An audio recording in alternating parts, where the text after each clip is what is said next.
Hello, everybody. So Hopoo just released their 6th iteration of the Development Thoughts blog that they've been doing. And they're on Steam, so if you click on Risk of Rain 2, they should be under the update section in Risk of Rain 2. Anyway, so I'm not going to go word for word through this, but I'll take my time, unlike at the patch notes where my bro energy was a little intimidating. Again, I apologize to all you guys that I was skipping over stuff. Anyway, so they're basically saying as they're working on the update, they just want to tell us that they're basically still working on it, okay? It's taking some time. I can respect that they want to get it done right instead of just rush it out and then try and fix it. So yeah, just personally putting that out there. So they're saying that the September update is chugging along great and it's looking better than Scorched Acres. Ooh, we'll see. Hopefully the map is better than Scorched Acres at the very least. Come on, guys. And they're saying they really value the feedback from the community and all this stuff, and they're adding all this stuff from the roadmap. So new characters, stage, map, monster items, and a lot of achievements, and the skills 2.0. That should be the big part of the September update. I'm really looking forward to that. Also, here's the first little nugget of information here, that the September update is containing some recurring content from the first game as shown below, which is this item here. I had to look it up because I didn't play the first game, but it looks to be this right here, the Shattering Justice, which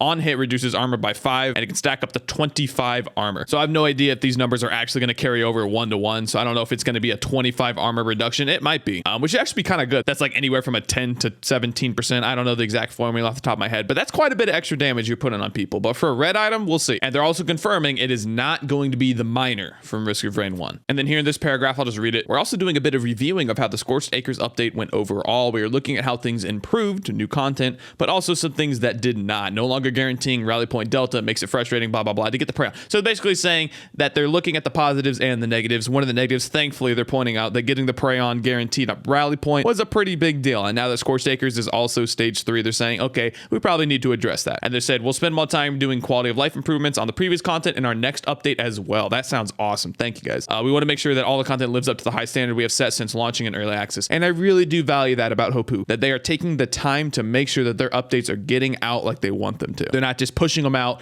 getting the content out there and then fixing it. They want to make sure that it is up to the highest standard before they release it. And I really do respect that. And then finally, this is the biggest nugget of information right here. Not only that, but players have had enough time to test content and we have a better idea of not only what's balanced, but what's enjoyable. Bum, bum, bum. What is this? What is this right here? It's the guillotine and it's green now. Feels bad, man. So I don't know when we can expect this change, but it looks like they're definitely going to change it into a green. I don't know why they would put that there if they weren't. So I'm going to guess it's going to be hotfixed. Not hotfixed, but there'll be a patch. There'll be a patch between now and September, the actual September update, where they make guillotine a green item. I doubt they're going to save this all the way until the September update. But dude, there it is. The guillotine. We all knew it was broken. Let's be real, guys. The guillotine is like insanely busted for a white item. It's the hands down the best white item in the game, and actually one of the best items in the game. If you guys watch my top 5 best items, shameless plug, by the way, I put guillotine at number 2 overall. Only the clover is better than the guillotine, in my opinion. The guillotine is a ridiculously good item. So I actually kind of agree that guillotine needs to be a green item. I think they should bump up the numbers a tiny bit now that it's going to be a green instead of a white. But at the same time, dude, it needs to be a green. Like, come on. As a white item, it's like old sticky bombs, for example. There's a reason why they changed old sticky bombs. All right, and then finally here, they have a section on Skills 2.0. We have been very hard at work with Skills 2.0 teas in our roadmap, and a lot of people have been wondering what that means for their favorite characters. While the system is still in progress, we know this, and here are the 2 main points. So they're basically giving us a reason to play other characters that we might not normally pick. So maybe they add an interesting gameplay mechanic to, let's say, the engineer. Let's be real. Please give it to the engineer. Again, we can only speculate what this means exactly. And then also they're saying they want us who really love and are proficient at certain characters to earn some in-game rewards. That actually sounds really interesting to me. So if you're an Artificer main, for example, you're going to have ways to show that you're an Artificer main outside of, just going to your logbook saying, yeah, dude, I've played 90% of my runs on Artificer. I think I know everything to do with Artificer. So again, we can only really speculate what this actually means for the Skills 2.0. I really think at the very least it's going to be an interesting update. And then they'll say we will provide a full rundown on this as we get closer to September. That's cool. To me, that sounds like they're releasing all the info on Skills 2.0, at least how it functions, before the update. That sounds really cool. And then finally here, they address modding.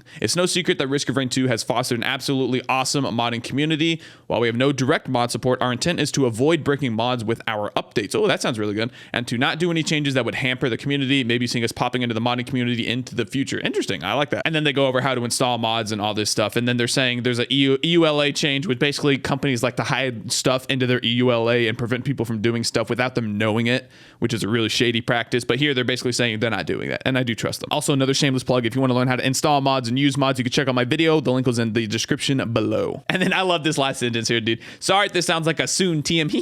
I love that right there. And that there isn't very much concrete information, but I hope some of the people enjoy this post anyways. Thanks again so much for all your continued support from the Hoopu Games team. So what do you guys think about the new information that was presented in this development thoughts? And what do you think about their overall process towards developing the game? Personally, again, I value that they're taking the time to really push these updates out when they're ready and not just pushing them out to push them out. Also, what do you think about stuff like this? The guillotine now being a green. Leave your comments and your feedback below. I read it all, I promise. And if you want to catch me playing Risk of Rain 2 live, I stream regularly over at twitch.tv/Woolie Gaming. And this weekend, I actually have a plan to go back to the 4-player difficulty, but solo Monsoon challenge. And it's going to be on Rex. So if you're interested to watch me struggle live playing Rex on 4-player Monsoon, you can follow the stream at twitch.tv/Woolie Gaming. Also, if you want notifications when I upload a new video or go live on Twitch, I always announce it on our Discord server. The link to the Discord and my Twitch are down below in the description. Thank you guys for watching.